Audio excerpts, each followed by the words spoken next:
So after you did Ben 10, you did Generator Rex. Was that the next animated series you guys were working on? That sounds right. I guess we were still doing comic books at the time too. So yes, that sounds right. As far as animation goes, that was our next foray.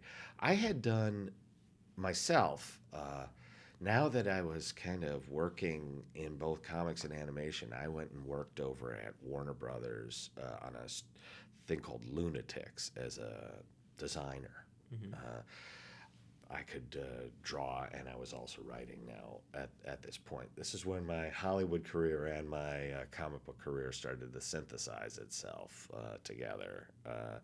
I would write some stuff for the Ben 10 things, and then I would go over to Warner Brothers and I would do design work. I'd sit in a cubicle and draw characters and whatnot. So I myself, I had worked there. I worked over at the Klasky Chupo. I had developed a something that Nickelodeon had picked up for a pilot that then never got went to series.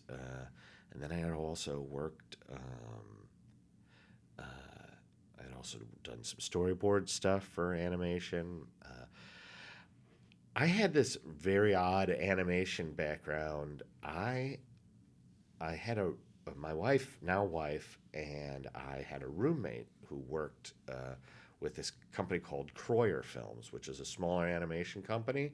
They did Fern Gully, the Last Rainforest, but Hmm. they also won an Oscar for. They were the first company to mix computer graphics to do 2D digital art. Oh wow, So that was a major breakthrough technologically, absolutely! Because now and everything is done that way.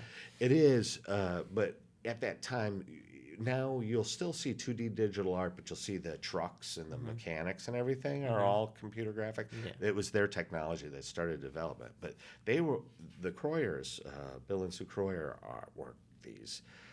I mean, they were really kind of the touchstones for the animation world for a while. They're kind of the sages of it.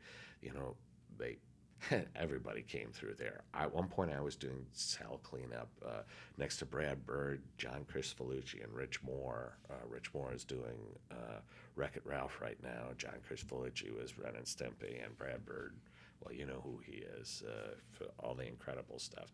I was working with these guys when they were Nobody's. They were. yeah, Yeah, yeah, they were still before coming they up. were their somebodies. Yeah.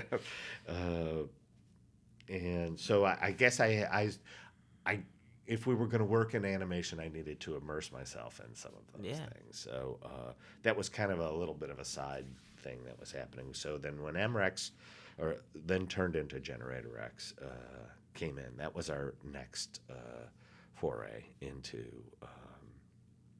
a creator-owned stuff.